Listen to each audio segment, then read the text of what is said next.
Hello, welcome to our Facebook Live today. To all of our viewers here in the audience, I see that we're catching some time zones that we don't normally have in our audience today. So we're just so glad to see you all joining us. Whether it's your first time joining us for Facebook Live or you join us for every Facebook Live that we do, we're just so glad to see you here in our audience. We do these Facebook Lives twice a week. And we've done so many over the past year and a bit, and we have a great library of Facebook Lives already available for all of you to go check out. They're on the MyHeritage Facebook page under the videos section. So we hope that you'll check them out and join us for upcoming Facebook Lives. We like to bring you new and exciting content about DNA, family history, genealogy, MyHeritage tools and features. And we're always trying to bring you new and exciting things. So if there's something that we haven't covered yet in a Facebook Live that you'd like to learn about, that you'd like to see us cover, please do let us know. Leave us a comment in the comment section, and we will try and bring that content to you on a Facebook Live. We really want to try and bring you new content, new information that'll help you out on your family history journey and your research. So please do let us know. I see Sophie says that she's joining us from England, and it's her first time joining us for Facebook Live. So thank you for joining us, Sophie. It's so great to see you here. We have Linda from Finland, Daniel from Michigan, Teresa from Mississippi. So great to see you all in our audience. Thank you so much for joining us today. Before we get into today's presentation, I'll just let you know about a DNA sale that we have going on here at MyHeritage. It's almost Father's Day in the United States. I know that not everyone is located in the States, and that's okay. This sale is available to everyone, whether it's Father's Day coming up where you live or not. And you can take advantage of this fantastic sale that we have going on MyHeritage DNA kits. So we'll put a link in the comment section, and you can all check it out and take advantage of that sale. If you've already taken a DNA test, it's a great opportunity to purchase a DNA kit for a friend or family member, and you can save it for a birthday, any occasion, or as we all know, you don't need an occasion to give someone a DNA kit. So please do check it out. We have put a comment up there with the link to that sale. So we're really excited about today's session. It's probably our youngest guest that we've ever had on a Facebook Live. And we just love seeing all the next generations getting involved in genealogy and family history and being interested in preserving their family history and passing it on to even future generations. So it's just so amazing to see. And today we have with us a Gen Z genealogist. He is the co-founder of the Hidden Branch. It's Daniel from Daniel's Genealogy, and he's joining us from Ireland. So we are so thrilled to have him with us. And let me bring him onto the screen to say hello. One moment. Let's get him on here. Hello, Daniel. Hello, Esther. I'm not sure if you can see me. Yep, we can see you just fine. We can see you and hear you. Oh, fab. So hello, everyone in the Emerald Isle. How are we all? One moment. We may be having a technical difficulty. Let's just see what we can,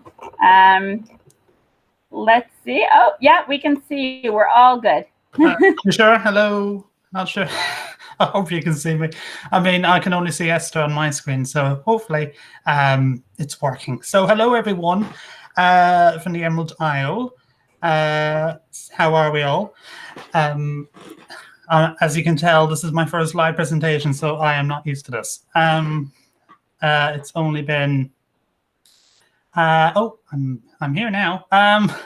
It's only been my first live presentation, so this is a bit different for me, especially when I only deal with groups of 20 around.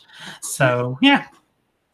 Not so much. It's not so much larger, and the great thing about these Facebook Lives is that we have people from all over the world. So it's a great opportunity for everyone to learn more about different ethnicities and different roots from different places in the world. So we're so excited about this one. Yeah, and I will admit I'm a little nervous, but I mean, again, first presentation, so that's probably normal. So, shall I get started? Sure. Before you get started, I just want to let everyone know about a giveaway that we have for today. At the end of today's presentation, we'll be giving away one MyHeritage Complete Plan to one lucky winner here in our audience. So we're super excited to give this away. For anyone who doesn't know, anyone who's new to MyHeritage and hasn't heard me talk about it before, the MyHeritage Complete Plan is the best plan we have to offer here on MyHeritage. It includes unlimited access to 14 billion historical records. Some of those records Daniel will be speaking about today. Some of those historical records. A complete plan also gives you access to advanced DNA tools, to all the photo tools on MyHeritage. So it is a fantastic, fantastic plan. To enter, all that you have to do is just leave a comment in the comment section. Let us know about something you've discovered in a census record. I know we'll be talking about censuses today, so just let us know if you've discovered something interesting about your family in the comments section, or leave a question for Daniel today, and you'll be entered in today's draw, and we'll be giving that away later. So we're looking forward to seeing all your comments. And without further ado, Daniel, do you want to bring up your slides and we'll get those up? Yes, I'll try. No. I hope I do this right. That one, I hope. Hopefully you can see that. Yep, let me just put them up, but they look perfect. Let's see. There we go. Okay, fab. All right, let's get started. So take it away. So obviously, like Esther said, Gen Z genealogist, founder Hidden Branch, but I won't go into that because that's not what this presentation is about. So firstly, a background to the Irish census. So for Ireland, we are a little unfortunate with the way the censuses have gone over the past years, considering that we only have the 1901 and 1911 full census available online, albeit a few ones aren't microfiche or digitized. Now, sadly, we lost the 1821, 31, 41, and 51, which were destroyed in the 1922 Public Record Office fire in Dublin during the War of Independence. The 1861 and 1871 destroyed shortly after the censuses were taken, and the 1881 and 1891 were pulped during the World War I, due to the paper shortage. And sadly, we never had a 1921 Irish census because of the Irish War of Independence. And the next one that's due for release is the 1926 census, which is due for release in January 2026. So that will probably be the one that's most useful to me at the moment. But yes, and the 19... Yes, so we... Oh yeah, one thing I forgot to mention, the 1821 to 51 I have down there, apart from a few survivals in certain counties. I myself have not been fortunate enough to be one of the people with ancestors in these places, but maybe one day. So, know your returns. Now, what I'm going to hopefully do is show you different census returns, and then eventually show you how to find them on the MyHeritage site as well. So I will show you ones that I've encountered in my family history, which are probably going to be the ones that you encounter anyway. So you have Form A, which is a regular household return. So that records all people living in that household on the night of the census. Form B1 and B2 kind of go together as their House of Buildings return, and then return of out offices and farmsteadings. So B1 gives you details about dwellings and buildings, what kind of walls, roofs, how many rooms, windows, etc. And that can be a way of kind of finding out what kind of life or how well they might have lived, or what kind of surroundings they may have been in house-wise. And then B2 gives details of what extra buildings are attached to dwellings, so like stables, coach houses, piggeries, outhouses. Then Form N is an enumerator's return. So this gives you details of the number of houses in total on a street with occupants broken down by gender.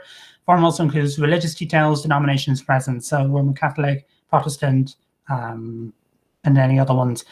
And then so you have institutional and shipping forms. Now this kind of had to be a little bit separate. So it contains details about the occupants of institutions such as workhouses, barracks, colleges, orphanages, hospitals.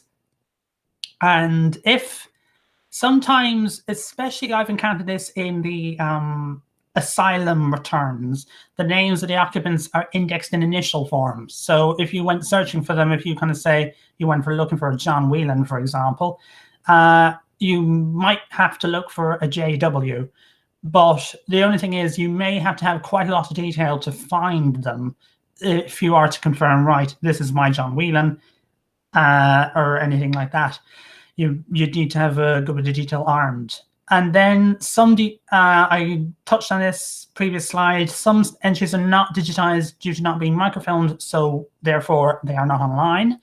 And then the part 2, so as you can see, a lot of these, it may depend on where your ancestors came from or what they were involved with. So shipping return, return of sick at their own homes, return of lunatics and idiots, not in institutions, workhouse return, hospital return, college and boarding school, barrack returns of idiots and lunatics in institutions, and prison return. So in the presentation, I'm going to say now, I'm going to be showing you Form A in 1901 and 1911, and Form I in 1911. So those are just going to be a few examples so you can see what each one contains. Then in the 1901 census, this was conducted 30th and 31st of March, 1901, contains details about name, surname, just the basic things really. Relation to head of household, religion, literacy, age, gender, occupation, marital status, birth location, language, and if deaf, dumb, or blind. So this is kind of going to be like the first example. I call it a case study, but call it what you may. So when we're searching for this person, Dan Farrar, he was born in 1852 in Turinina, County Waterford. So he hopefully should be maybe 48 or 49 in the census. So he was married in the 1901 census. Mary Walsh, you'll see later on in the presentation. He was living in Grattan Square, and he had a drapery shop in 1901, so I think he'll be there. And then his 1911 census return isn't digitized. So I'm going to show you the actual census. So this is my attempt at trying to snip the census and trying to line it up nicely, but went not as planned. So you can see here, so Daniel Farrar, and then Morris Farrar. Morris Farrar is Daniel's son, who's my great-granduncle. So you had the head of the family as Dan, and then his son Morris, and then they had 3 like shop workers. So Roman Catholic, they can both read and write. He's 48, he's 7 years old. They're both male. Dan was a draper, he's a scholar, he's married, he's not. County Waterford is where they were born, and then Irish and English is what they speak. And they did not fall under this category afterwards. So then this is the transcription for those of you who may have had a bit of issue if you did reading it. So this is what it did turn out to say. This is not how it'll look later, because there are an awful lot of columns to try and fit in, which didn't work. So there's this, and then Morris, and then the 2 shop assistants, and then a servant. Okay, so before I go on to that, I'm going to try and show you how to search. I won't do it for everyone, but I think for one, I'd say it'd be best to try and show you how is actually can be found. So if I try and, okay, I'm going to have to redo this. Give me a second. Hello again. So if I do window. Okay, so, oh, come on. This is not what I need. Okay, well, it's a good thing I put in the actual return because I am not having the best luck. So sorry about that, everyone. I'm just going to head back to my presentation. So I'll just carry on with this. Now, I may as well just speak about it. So on the MyHeritage website, these two collections are free to search, so you don't need to pay to look at these. Now, these come from the National Archives of Ireland website, but the kind of pro for kind of looking it up in the MyHeritage one is kind of, there's a bit of a better search engine, so you can use like wildcards and things to try and hopefully find things in it.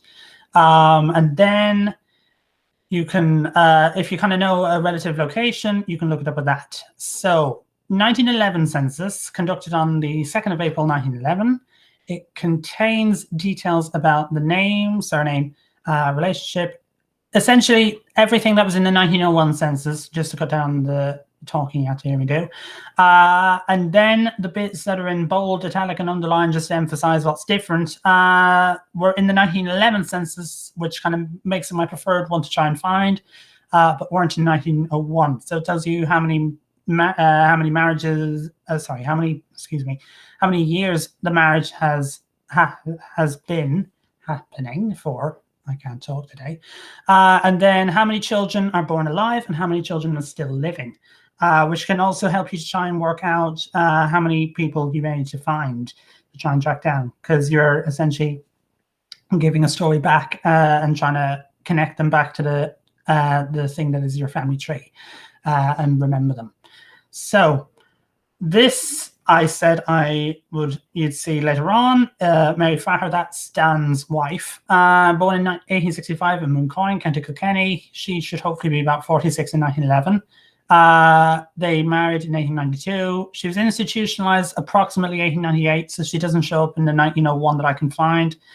1901 entry isn't digitized, like I just said without realizing. Then she was living in St. John's Hill Asylum in Waterford in 1911, and then she died in 1914 in the asylum at the age of 49.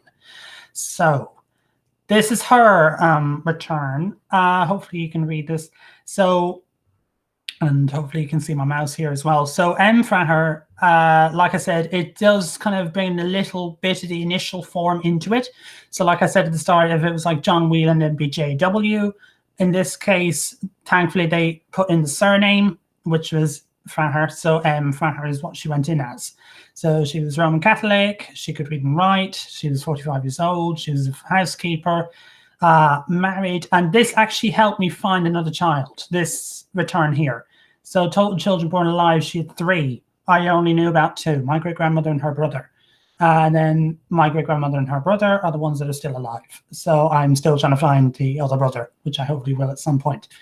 So she was born in County Kilkenny in a place called Mooncoin. So if you have any Walshes around there, you may be related to me. And then where she was admitted from to the asylum was Dungarvan, which is where she lived. She can speak Irish and English. Now, it says stating kind of insanity under which each patient labors. That is actually mania. It was the one above it that said mania, but it just says ditto for her. So that's why it just says ditto. And then she had it for 13 years. And then state ascertained or presumed cause of insanity. It was hereditary. So that's that one. So that's Form I. Now, you might necessarily see that it's Form A, B1, and B2. And the enumerators that you tend to see or use or see. Oh, sorry. So this is a transcription, if you couldn't read it. So M. Farrar, Roman Catholic, and down along. So finally, this is showing off the MyHeritage Deep Nostalgia. And for those of you who may follow me on Twitter, you would have seen that I would have done one with my grandmother, my maternal grandmother, Kathleen Whelan. It's just showing off the MyHeritage Deep Nostalgia and how much it brought that photo to life, because that's the only one I have of John that I can find, and I never met my nan. So it was really nice to kind of see her moving, even if it was only for 17 seconds. So a bit of background for him. Born in 1876 in Rosslevin, Bahola. Again, if you have any Loftuses from that end, from that neck of the woods, you may be related to me. I'd love to get in touch. Should be hopefully around maybe the age of 34. That he married in March 15, 1911. He must. I always say this. He must have known the census night was coming because he got married 2 weeks before census night. So I'm very thankful for him for doing that. And then he was living in a place called Tucana. I can never pronounce that. Tucana, Mayo in 1911. And this is his. Now, I will cover some useful tips at the end of this, but at the moment, so John Loftus, he was a son-in-law. He was living with his father-in-law and wife, Michael Noonan, and his wife, Ellen Noonan. Michael Noonan and his daughter, who was John's wife, Ellen. Roman Catholic, read and write. Now, I said he was around 34. This is another thing. So when you're looking at the census, you never take the age that is given in it for gospel because it may be wrong. So keep that in mind when you're searching. So he was a farmer. That is my dad's side, essentially. Farmers as far as I can find. Married. I accidentally cut that bit out. That should say under 1. It's from his wife's part. So it says completed years of present marriage has lasted. So under 1, they had only been married for 18 days. And then they haven't had any children yet. And then Mayo, and then Irish and English as well. So born in Mayo and then speak Irish and English. That's the transcription. And then useful tips. So don't assume that ages recorded are correct. Like I said in the previous thing, ages tended to be out by a few years in some instances for different reasons. It could have been like, and especially if it's like the 1901 census, if there was someone, let's say, from maybe the 1820s or 1830s in there, and it said, they were 74 or something.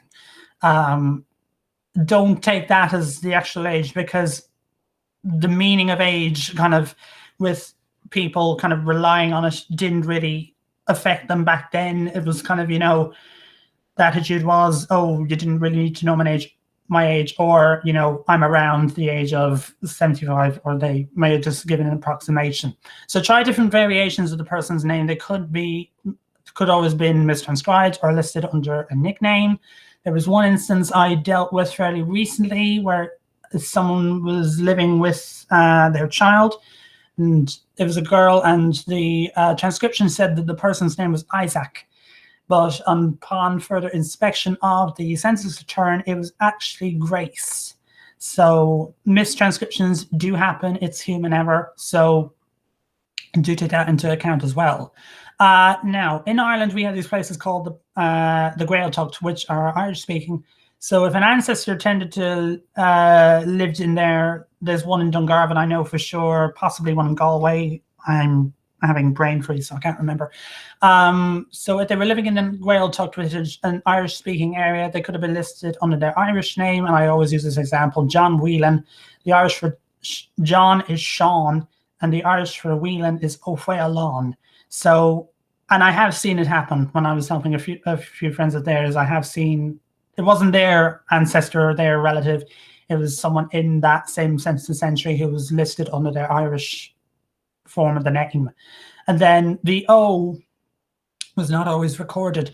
So O'Sullivan could just be Sullivan in censuses. So, and then, if I'm right, yes. So here's an Irish phrase for those of you wanting to connect with your Irish heritage and also saying that you know a bit of Irish. Déanam Ginalach Gach Law, which means I do genealogy every day. I have been able to do genealogy every day, so I can use that sentence. And then, thank you for listening. It didn't go as planned. I was hoping to be able to show it, but I've had a few technical issues. So if you have any questions that aren't answered, which I hopefully will be able to answer in this little bit that Esther will do with me in a bit, feel free to drop me a message or drop me a tweet. I'm most active on Twitter, so if you want to keep up with me, please go there. I do post on Facebook and Instagram, but Twitter is my main place. So if you have any questions or anything, please do send them my way if they aren't answered here. So, Esther, are we all good? Yes. Oh. I'll just stop sharing now. Sorry about that. Thank you so much, Daniel. And we do have a few questions that I will bring up right now, and we can ask you. And if we can answer those, that would be great. So the first question I have is from Jody, and she asks, are there any hints on famine records from before 1840? Some families stayed and did not immigrate. I'm looking for those who stayed. Oh, now one thing you may hear from me sometimes is I don't know. But okay, I'm just trying to find the question here again. Sorry, I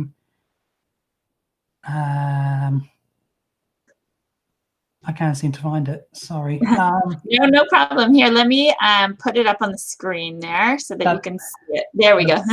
That'd be great. You might have to do that sometimes. I'm not seeing it. Oh, wait, I just saw it here in the chat. Okay, any hints on family records before 1940? Some families stayed and did not immigrate. Looking for those who stayed. So with that, there is like records before civil registration, which is 1864, is essentially parish records. Now, there may be workhouse records somewhere, but I'm not 100% sure on that. So sorry, that's probably not the answer you're expecting. But if you send it to me, I can try and share it with others, and I can try and help you get an answer. Great. Here's a question that we have from Leslie, and she asks, what is the best way to research our families that left Ireland because of the potato famine? Okay, so I guess in a sense you need to so if my history is telling me right, trying to remember everything, they either would have gone to, let's say, England, especially kind of ones that had a port, so maybe Liverpool, or they would have emigrated to the US. And also there may have been a chance that they may have died on the voyage as well. But that would have been recorded, let's say if it was Ellis Island, it would have been recorded on the records for Ellis Island in New York. So, I mean, I guess try any avenue, just try any possibility. I mean, on a bit of an off topic, I was trying to find my great grandparents because they weren't in the 1911 census, either of them. I just tried something in the sense that just tried finding them in New York, and later did I know that they got married in New York and Brooklyn. Wow. And annoyingly, my great-grandmother immigrated in 1910, but literally got in a day or two after the 1910 US Census was done. So unfortunately, she didn't make it. But yeah, I mean, try anything. I know it's a general answer, but try anything. You never know what you might turn up. Okay. Catherine asks, how can we translate their name to the Irish-speaking name?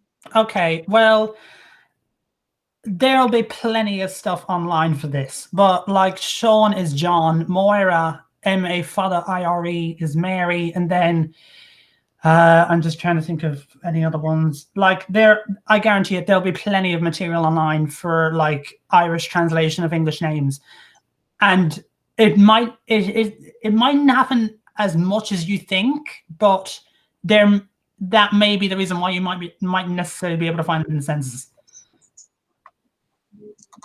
Okay. Kathy asks, how long did it take for you to find all this info? and I'm going to actually add on to that question from Kathy and ask you what your most interesting find is. What do you think the most interesting thing that you found was? Okay, well, to answer Kathy's bit first, well, this was actually meant to be a St. Patrick's Day presentation, only with me being a very busy student, it didn't it wasn't really convenient for me to do it then. So that was around March time when I heard about that I was going to be doing this. So I mean, I've been tipping away at it over the few months since. And most interesting find, I'd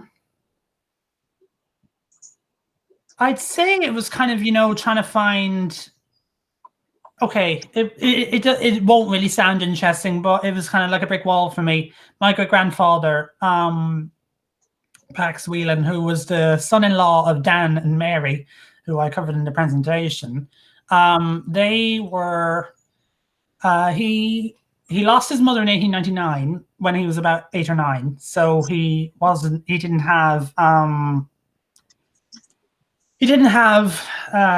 of much of a parental figure. His father was still around, but from what I can only find, he died in 1929, yet I can't find him in 1911. I'm still trying to find it.